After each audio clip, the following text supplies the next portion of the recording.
The marble entrance of the five-star hotel glowed under warm lights, and pressed against the cold stone beside it, in handcuffs, was a calm black man in a dark, well-cut suit. A coiled clear earpiece had been knocked from his ear and now dangled against his collar, crackling faintly with urgent voices only he could hear. A young police officer held him there with one hand, certain he'd just caught a suspicious man casing a luxury hotel. On the sidewalk, a valet and two guests had stopped to stare, and one had a phone up. Officer Kyle Barrett felt the clean satisfaction of a good catch. What Barrett did not know, what the crackling earpiece on the ground was frantically trying to tell him, was that the man he'd just cuffed was a United States Secret Service agent standing post, that a protected official was asleep in a suite on the 14th floor, and that by yanking a federal agent off his position and pinning him to a wall, Barrett had just torn a hole in a live protective security perimeter in the middle of a federal operation. Before we find out who the man in the handcuffs really was, tell me in the comments where you're watching from today. Please leave a like, subscribe to the channel, and let's dive back into the story. To understand how a quiet night on a sidewalk nearly became a national incident, you have to rewind about 20 minutes to the moment Andre Whitaker took his post. Andre Whitaker was 44 years old, a tall, still, broad-shouldered black man with close gray-flecked hair and the patient, scanning calm of someone whose entire job was to notice the one thing that was wrong in an ordinary scene. He wore a dark charcoal suit, tailored to conceal the sidearm on his hip, a coiled security earpiece running from his collar to his ear, and the flat, unreadable expression of a professional who had learned to give away nothing. Because Andre Whitaker was not a guest at that hotel, and he was not loitering. He was a special agent with the United States Secret Service, 18 years in, and tonight he was the senior agent running the outer post on a protective detail. Up on the 14th floor, in a secured suite, slept the Deputy Secretary of the Treasury in town for a summit, and it was Whitaker's job, and the job of the team spread through that hotel, to make sure the man woke up in the morning. Whitaker had done this 1,000 times for cabinet officials and foreign dignitaries, and once for a sitting president. He knew how to disappear into a doorway and watch a street for hours. He knew that the whole point of his job was to be the boring, invisible man in the suit that no one ever looked at twice. He had taken the outer position near the main entrance because it was the natural approach, the place any threat would most likely come from. He stood a little back from the doors, in the shadow of a pillar, earpiece live, and he did what he did best. He watched. He watched the valet stand. He watched a taxi drop a couple. He watched the ordinary river of a city night flow past, his eyes moving constantly, cataloging everyone, flagging nothing. He murmured a routine check into his cuff microphone. Post 3 all quiet, and a voice came back warm in his ear. Copy, Post 3. He had no idea that the greatest threat to that night's operation would not come from a stranger in the crowd. It would come from a bored police officer who looked at the invisible man in the suit and decided he was the most suspicious thing on the block. Officer Kyle Barrett was 31, 7 years on the job, and he worked the district that included the hotel with the particular restlessness of a man who found most of his shifts boring and most of his authority underused. He liked the nice part of downtown. He liked feeling like the thing that kept it nice. He had a picture in his head of the people who belonged in his district, the guests, the diners, the shoppers with bags, and a picture of the people who didn't. And the second picture was doing a great deal of quiet work he'd never examined. In 7 years, he'd made a lot of stops on that second picture. Most of them had gone nowhere, produced nothing, and left the person on the receiving end shaken and angry and unable to do a thing about it. That was the trouble with a habit like Barrett's. It was self-confirming and cost-free. When he was wrong, which was nearly always, there were no consequences, because the people he was wrong about had no power to make him feel them. He had come to believe, without ever putting it into words, that his instincts were good, when what was actually true was that his instincts had simply never once been tested by someone who could push back. Tonight, for the first time, one of them could. And on a slow night, he filled the emptiness the way certain officers do, by scanning the sidewalks for someone who didn't fit, and deciding what to do about them. He rolled past the hotel at a crawl and saw a black man in a dark suit standing back from the entrance, half in shadow, not going in, not getting a cab, just standing there with something in his ear, watching the street. Barrett did not think. That's hotel security, or a driver waiting on a client, or a man taking a call. He did not think, that's a coiled earpiece, the kind law enforcement wears. In the half-second, his eyes landed on Andre Whitaker. Barrett had already built the story, and the story was a threat. A black man in a suit, lurking near the entrance of an expensive hotel, wearing an earpiece, watching people come and go. To Barrett, that didn't read as a professional doing a job. It read as someone casing the place. A lookout, a thief sizing up marks, maybe something worse. Every piece of that conclusion came from the man's skin and Barrett's own hunger to find something wrong, and not one piece came from a fact. The very things that marked Whitaker as a security professional, the suit, the earpiece, the still and watchful posture. Barrett's mind reassembled into evidence of a criminal. He didn't call it in. He didn't ask dispatch whether there was any law enforcement activity at that location, which there very much was. He just pulled his cruiser to the curb, stepped out, and walked up on the invisible man with his thumbs in his belt and his chin already up. "Hey," Barrett said, his voice hard and flat. "What are you doing? You've been standing here staring at people. This is private property." Andre Whitaker did not turn his whole body. He kept his scan going out of long habit even as he answered, his voice a low, even baritone, quiet and controlled. "Evening, officer. I'm working. I'm a federal agent, and I'm standing a post right now." He kept his hands loose and visible at his sides. "My credentials are in my inside jacket pocket. Before you do anything, I need you to understand that I'm on a live assignment, and I'm going to keep my earpiece in, because I'm in contact with my team." To a great many officers, that sentence, calm, specific, mentioning a federal assignment and a team, would have been an immediate signal to slow down and verify. To Kyle Barrett, it was the opposite. It was a smooth story, delivered too easily, by exactly the kind of man he'd already decided not to believe. "A federal agent," Barrett repeated, with a small, unpleasant smile. "Sure you are. Take the earpiece out and let me see some ID slow." "I'll show you my credentials," Whitaker said, level as ever. "I'm not removing my earpiece. I'm in the middle of an operation, and taking it out endangers the assignment. Call it in.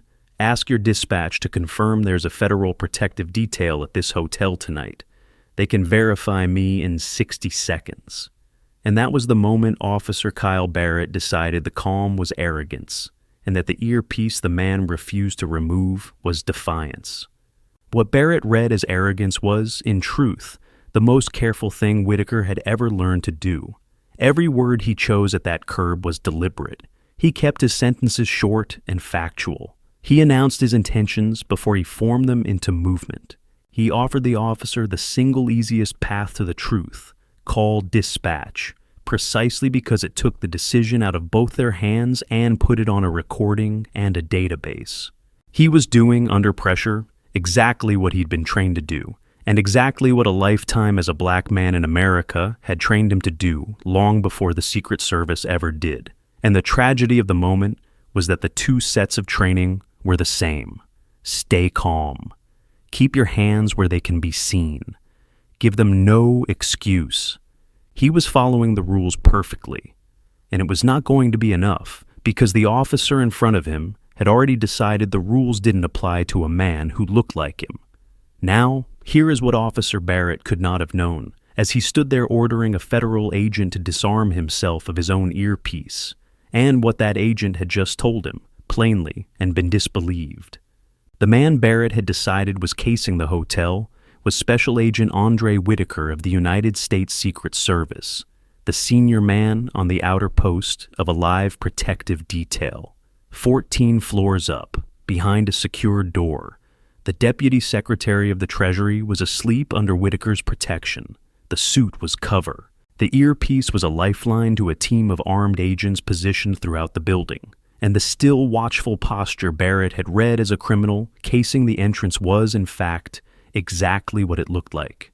A professional guarding the one approach a real threat was most likely to use. And it was worse than an insult because of what pulling that post actually meant. A protective detail works like a web. Every agent covers a sector, and the whole design depends on each one being where he's supposed to be. The outer post, Whitaker's post, was the tripwire, the first line, the position that would see a threat coming before it reached the doors. If that post went dark, if the senior agent on the street suddenly stopped answering and stopped watching, then for as long as he was gone, there was a hole in the web, exactly where a hole was most dangerous. Barrett wasn't just about to humiliate an innocent man. He was about to blind a federal security operation in real time without the faintest idea he was doing it. That is the quiet, alarming gravity of what you're watching. A bored officer had chosen, out of nothing but the sight of a black man in a suit, to physically remove the guard from the door of a protected federal official, and he was about to do it on his own body camera while a whole team of agents listened to their outer post go silent. If your stomach is already tightening, do me a favor right now. Hit that like button and subscribe, because the moment this officer's mistake collides with the people whose entire job is to protect, that hotel is coming fast. And it is going to be something. A few feet away, a young valet had gone very still. His name was Darnell Price. He was 20, and he'd worked the hotel stand for a year. He knew Whitaker was law enforcement. The agents had checked in with the valet team at the start of the night, quietly, the way they always did. And Darnell also knew Officer Barrett because 2 months ago, Barrett had rolled up on him while he was on a smoke break by the service entrance and grilled him for 10 minutes about whether he really worked here, badge and uniform notwithstanding. Now Darnell watched the same officer do a far worse version of the same thing to a federal agent, and his mouth went dry. "Officer, he's security," Darnell managed, taking a half step forward. "He's with the—" "Stay out of it," Barrett snapped, not even looking at the kid, and to Barrett the young black valet vouching for the man only confirmed the picture in his head. In his ear, meanwhile, Whitaker heard the thing he'd been dreading. A voice, tightening. "Post 3, radio check. Post 3, you copy?" His silence was starting to register. The web had felt the tug. Up on the 14th floor and down in the lobby command post, the detail reacted the way it was trained to. When an outer post goes quiet and doesn't answer a radio check, you do not assume the agent stepped away for coffee. You assume the worst, because assuming the worst is the entire job. In the space of 30 seconds, the shift supervisor had ordered a second agent to hold the principal's floor no matter what, pulled up the exterior camera feed, and started moving toward the main entrance himself. A calm, clipped urgency filled the radio net, the sound of professionals discovering in real time that the front door of their operation had gone blind and not yet knowing why. To them, an unresponsive outer post could mean a medical emergency, an ambush, a diversion meant to pull attention while something happened elsewhere. None of them in those tense seconds guessed the truth, that their post was down because a city cop had decided the agent standing it looked like a criminal. "I'm not going to tell you again," Barrett said, stepping in close, one hand dropping to his belt. "Take the earpiece out and give me your ID, or you're getting detained." "Officer, listen to me very carefully," Whitaker said, and for the first time, a thread of urgency ran under the calm, the urgency of a professional watching an amateur reach for a live wire. "I am a Secret Service agent. There is a protected official inside this hotel. If you take me off this post, you are creating a gap in a federal security perimeter. I am asking you, do not do this. Call your dispatch. Confirm the detail." "It takes 1 minute. Turn around," Barrett said. "Hands behind your back." Whitaker made a fast, cold calculation, the kind 18 years teaches you to make in a fraction of a second. He could resist. He was armed, trained, and entirely within his rights to refuse an unlawful detention. But resisting a uniformed officer on a public sidewalk in front of a gathering crowd with a firearm on his hip was exactly how a situation turned into gunfire and a headline. The greater danger to his protectee was not the handcuffs. It was chaos. So he made the only choice that kept everyone alive and kept the truth on tape. He complied, and he narrated, loudly and clearly, for every camera and every witness. "I am not resisting," Whitaker said, turning slowly and placing his hands behind his back. "For the record, I am a United States Secret Service agent. This officer is removing me from an active protective post against my clear warning. I am armed, and I am declaring that firearm now lawfully. Officer, my weapon is on my right hip, and my credentials are in my left inside jacket pocket." The mention of a firearm made Barrett flinch and grab for it, yanking Whitaker's jacket open, pulling the sidearm free and holding it up like a prize. See, a gun. As though an armed man in a suit outside a hotel weren't the single most obvious description of a security agent in the world. In the rough movement, his forearm knocked the coiled earpiece the rest of the way loose, and it fell and swung against Whitaker's chest, and then dropped to the pavement, where it lay crackling with a voice now sharp with alarm. "Post 3 is down. I say again, Post 3 is not responding. Roll a supervisor to the main entrance now." The moment the officer grabbed for that gun was the most dangerous heartbeat of the entire night. And only one of the two men on that sidewalk understood how dangerous. Whitaker had announced the weapon precisely so this wouldn't happen, so there would be no surprise, no sudden discovery of a firearm on a black man that a panicking officer could use to justify anything. But Barrett had grabbed it anyway, fast and startled, and in that half second, 1,000 encounters that had ended in gunfire flashed through Whitaker's disciplined mind. He did the only thing that kept them both alive. He went completely still, every muscle slack, his hands frozen exactly where they were, and let the officer take the weapon without a flicker of resistance.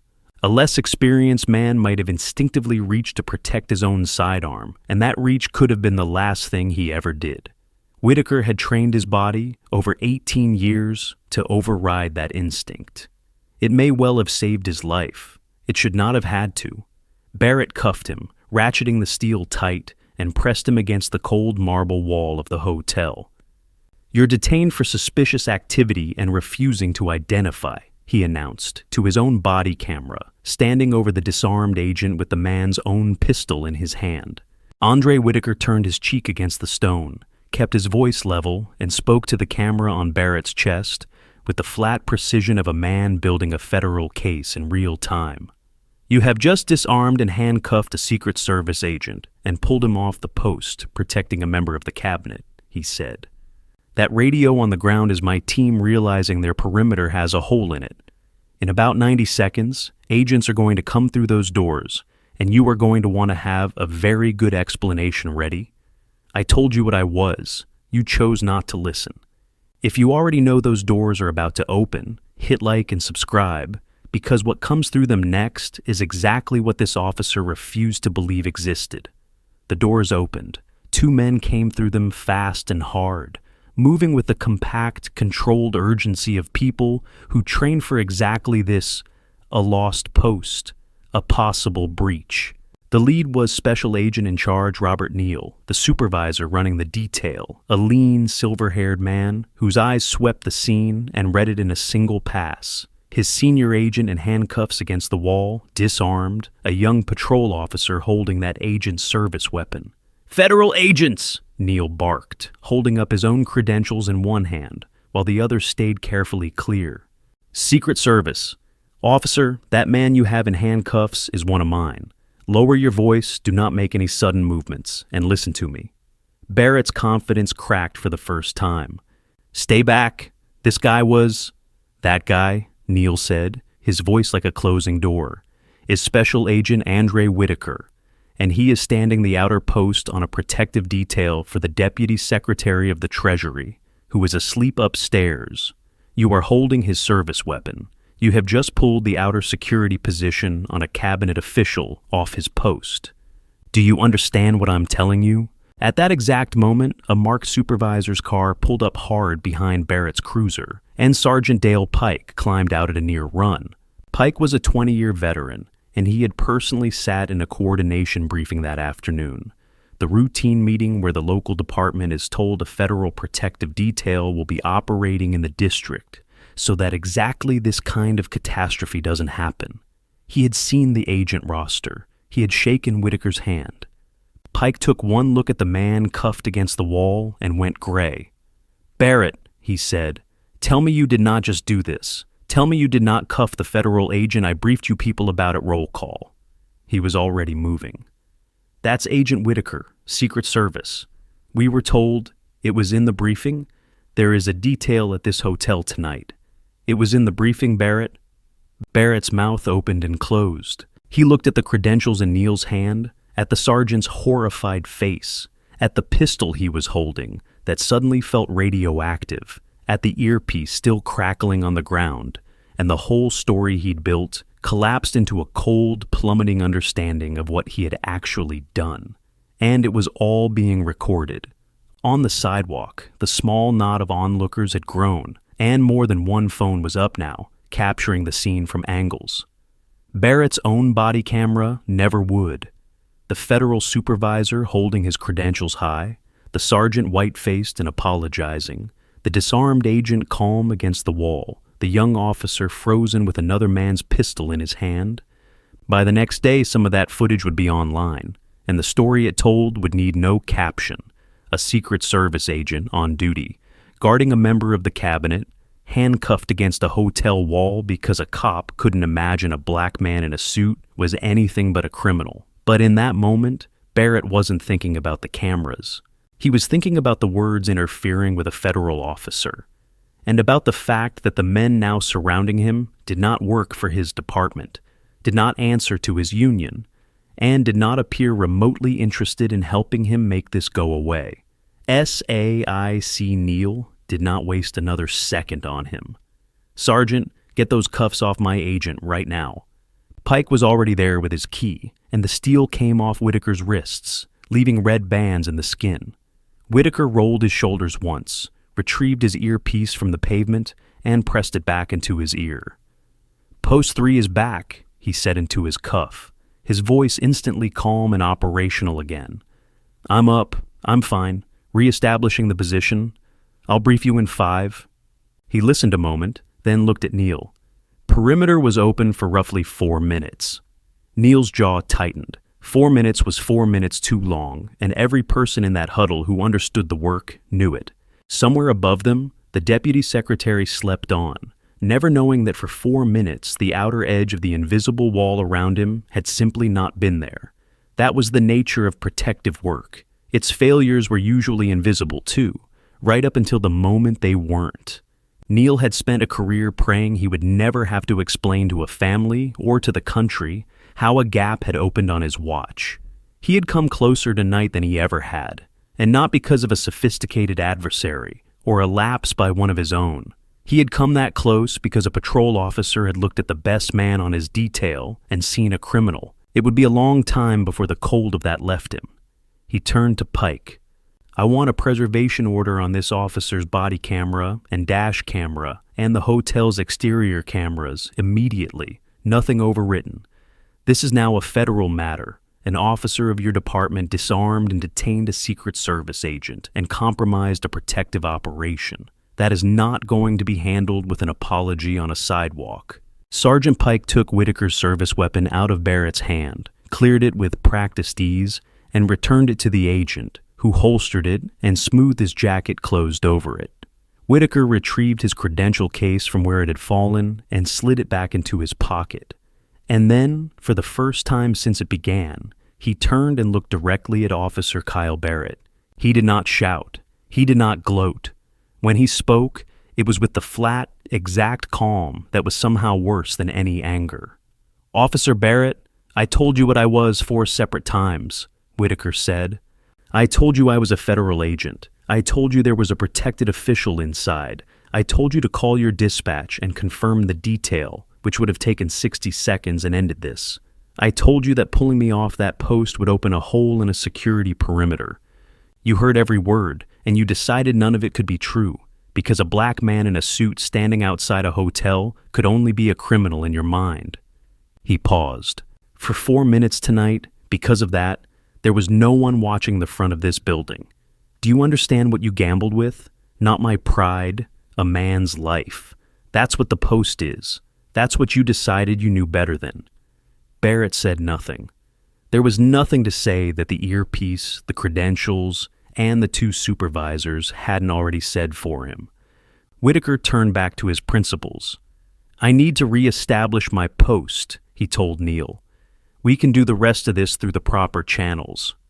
And with that, the agent who had just been handcuffed against a wall simply walked back to his position near the pillar, resumed his scan of the street, and went back to work because a protected official was still asleep upstairs, and the job did not stop for anyone's outrage, not even his own. It was, in its way, the most eloquent answer he could have given. A lesser man might have needed a scene, an apology extracted in front of the crowd, a moment of triumph over the officer who'd humiliated him. Whitaker took none of it. He simply picked his post back up, resettled into the shadow of the pillar, and became invisible again, his eyes already moving over the street because there was a life to protect, and that mattered more than his feelings about the last 10 minutes. Neil watched him do it and understood exactly what he was looking at. Not a man swallowing his anger, but a man who had decided a long time ago that the work was bigger than the insult, and had built his whole self around that decision. Barrett had spent the night proving he didn't understand the first thing about the man he'd cuffed. Whitaker spent the seconds after it proving it without saying a word, but before he settled back into the shadows, he did one more thing. He walked over to Darnell Price, the young valet still standing frozen and stricken at his stand, and he put a hand on the kid's shoulder. "You tried to speak up for me," Whitaker said quietly. "In the middle of all that, you tried. That took guts, and I saw it, and I won't forget it. Don't let anybody, not him, not anybody, make you believe you don't belong where you're standing. You hear me?" Darnell nodded, his eyes wet, and Whitaker gave his shoulder a squeeze and went back to his post. What Officer Barrett had done was not going to be treated as a bad night. It couldn't be. Because the thing about interfering with a federal protective detail is that it does not stay a local matter, and it does not get quietly filed away. Within the hour, the machinery had started moving in a way Barrett had never seen aimed at a fellow officer. The Secret Service does not shrug off a compromised perimeter. A formal report went up the federal chain that night. A documented, time-stamped account of a uniformed officer disarming and handcuffing an agent on post and leaving a cabinet official's outer security open for 4 minutes. The U.S. Attorney's Office would be looking at it because interfering with a federal officer in the performance of protective duties is a federal crime, and the facts were on video from 3 directions. This was not a citizen's complaint against a cop, the kind that so often died in a drawer. The Deputy Secretary's own security had been breached. The Treasury's Protective Office wanted answers. The U.S. Attorney had a clean, video-documented case of interference with a federal officer performing protective duties. People far above the pay grade of any local sergeant were now asking in writing how it had happened. There was no version of this that a friendly watch commander could make quietly disappear, because the people asking the questions didn't work for the department and didn't answer to the union. For once, the machinery that so reliably protected an officer like Barrett simply wasn't the machinery in charge. This was the federal government asking, formally, how one of its protective operations had been broken open by a local patrolman who couldn't be bothered to make a phone call.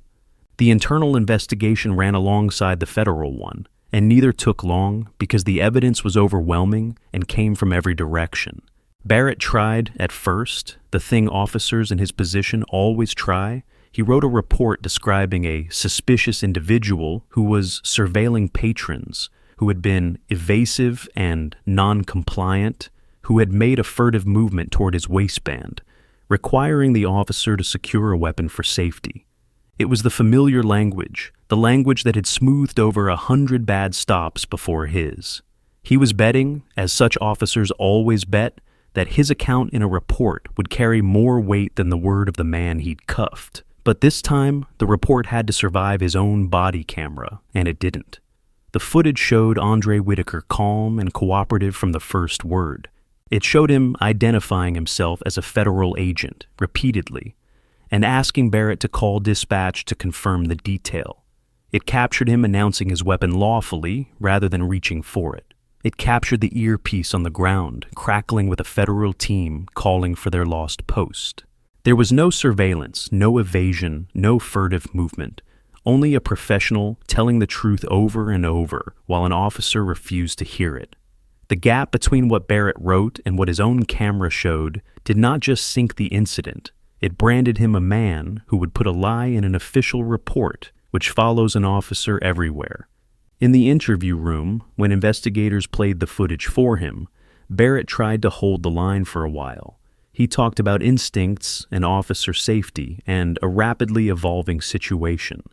Then the video reached the part where the earpiece hit the ground, and a federal voice called out that Post 3 was down, and the investigator paused it there and simply asked him, "At what point did you consider that the man telling you he was a federal agent might be telling the truth?" Barrett had no answer. The honest answer was never. He had never considered it, not for 1 second, because the man was black and in a suit outside a hotel, and Barrett's mind had closed around a conclusion before he ever left his cruiser. He couldn't say that out loud, but the silence in the room said it for him. And then there was the sergeant's testimony, and the SAIC's, and the hotel's cameras, and Darnell Price, who gave a full statement about what he'd seen, and, while he was at it, about the time Barrett had grilled him for existing at his own workplace. The picture that assembled itself was not of a single bad call. It was of an officer with a habit, finally caught doing it to someone the system could not ignore. The findings were not survivable: unlawful detention, disarming and handcuffing a federal agent without cause, interference with a federal protective operation, a false official report. Officer Kyle Barrett was terminated from the department, and because the Secret Service and the U.S. Attorney had been involved from the first hour, the consequences did not stop at the loss of his job. He faced a federal charge for interfering with a federal officer, and a civil rights claim on top of it that the city, staring at the same 3 angles of video everyone else had seen, had no stomach to fight. At 31, 7 years into a career he had spent deciding who did and didn't belong on his sidewalks, Kyle Barrett was finished wearing a badge and facing a courtroom on the other side of the table for the first time in his life. The civil settlement, when it came, was substantial, the way it always is when the footage is this clear and the victim this unimpeachable. Whitaker, characteristically, did not keep the fight loud or the money to himself. He directed much of it toward programs that recruited and mentored people from neighborhoods like the one he'd grown up in into law enforcement and protective service. His answer, always, to being profiled. Not to walk away from the institutions, but to fill them with people who knew better. He was clear-eyed about the limits of his own case, though. He'd been believed in the end because he had a federal badge, a supervisor who vouched for him, and a team of witnesses. He never pretended that was a remedy available to the ordinary man on the ordinary curb, and he said so plainly to anyone who tried to turn his night into a tidy story about the system working. The department, for its part, was rattled in a way that a routine complaint never would have managed. It is one thing to be told your officers should treat people with respect. It is another to nearly hand a foreign or domestic threat, a 4-minute window at the door of a cabinet official, because a patrolman couldn't imagine a black man in a suit was a federal agent. The coordination briefings that Barrett had sat through and ignored became mandatory, with sign-offs. The footage became a training case. And there were people who came out of that night having done the right thing, and Whitaker made a point of remembering them too. Sergeant Pike had not hesitated for an instant. He'd recognized the disaster, named it out loud, and unlocked the cuffs himself, without any of the instinct to circle the wagons that ruined so many of these moments. Darnell Price had spoken up when he was scared. Even the second agent who'd locked down the principal's floor without being told twice had done exactly what the job demanded. The The difference between all of them and Kyle Barrett was not courage or intelligence or rank. It was whether, in the crucial second, they were willing to see what was actually in front of them instead of the story they expected. Pike saw an agent. Darnell saw a man being wronged. Barrett saw a black man in a suit and never once looked past it. And the lesson, hammered home to every officer who watched it, was brutally simple. The assumptions you make about who belongs are not just unfair. Sometimes they are a hole in the wall that someone dangerous walks through. Andre Whitaker finished his shift that night the way he'd started it, invisible, watchful, standing his post until the sun came up and the principal was safely moved. He did not file his own complaint in a fury. He did not go on television. He let the federal process and the department's process do what they were built to do, and he went back to work because that was who he was. But those who knew him understood the discipline it had taken to stay that calm and where it came from. Andre had grown up in a neighborhood where the police were not a comfort, and he had learned, young, the exact posture a black man had to hold to get home safe. Hands visible, voice level, movement slow, announce everything. He had felt, more than once as a young man, the specific humiliation of being treated as a suspect in his own life. He remembered being 19, walking home from a job in a decent shirt, because he'd had an interview, and being stopped and made to sit on a curb for 20 minutes while officers ran his name for no reason he was ever given, the shirt he'd been so proud of getting dusty on the concrete. He remembered the particular way the people passing had looked at him and then looked away, the way being suspected in public makes you feel like you've done something even when you know you haven't. He had promised himself, sitting on that curb, that he would become someone no one could dismiss. It had taken him a federal badge in 18 years, and the night outside the hotel had taught him, all over again, that even that was not quite enough.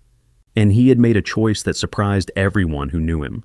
He had joined the very kind of institution that had once made him feel that way, not because he was naive about it, but because he believed the people inside those walls should include people who knew, in their bones, what it felt like to be on the wrong end of a badge. 18 years later, he was one of the agents a president trusted with his life, and he still, every single day, did the hands visible, voice level, announce everything routine, not because the job required it, but because the world still did. The night outside that hotel had not shocked him. That was the quietly devastating part. A Secret Service agent on assignment, guarding a member of the cabinet, had known before he ever spoke to Officer Barrett exactly how the encounter might go, and had braced for it, because 18 years and a federal badge had not bought him out of it. He carried that knowledge the way he carried everything, without drama, folded down small and kept somewhere private, but he carried it. What he thought about afterward was not Barrett. Barrett was a known quantity, a problem the system would now handle.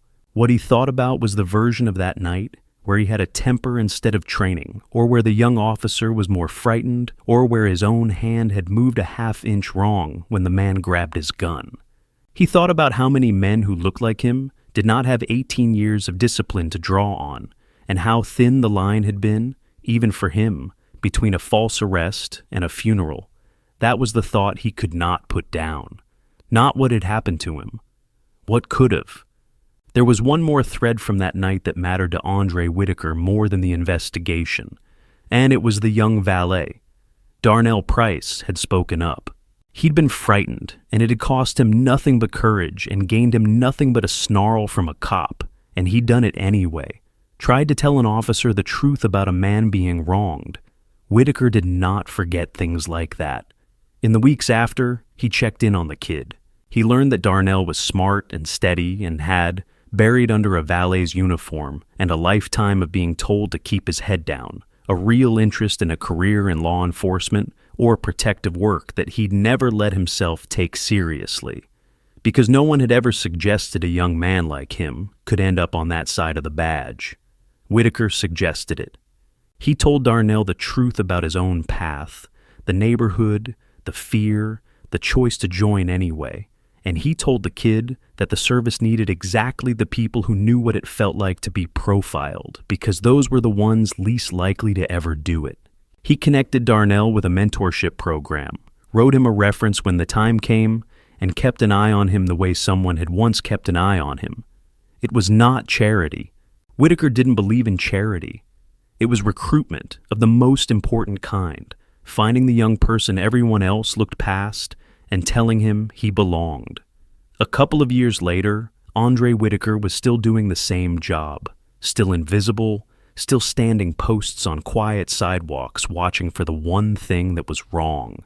Officer Barrett was gone from law enforcement for good, his federal case and his firing a matter of record, a cautionary name in a training file. And Darnell Price had traded his valet's jacket for a different uniform entirely at the very beginning of a career in the field, carrying a lesson he'd learned at 20 on a sidewalk outside a hotel, that the man everyone had decided was a threat had been the one protecting them all along, and that the whole trick of the job, maybe of being a decent person at all, was learning to actually see the person in front of you before you decided who they were.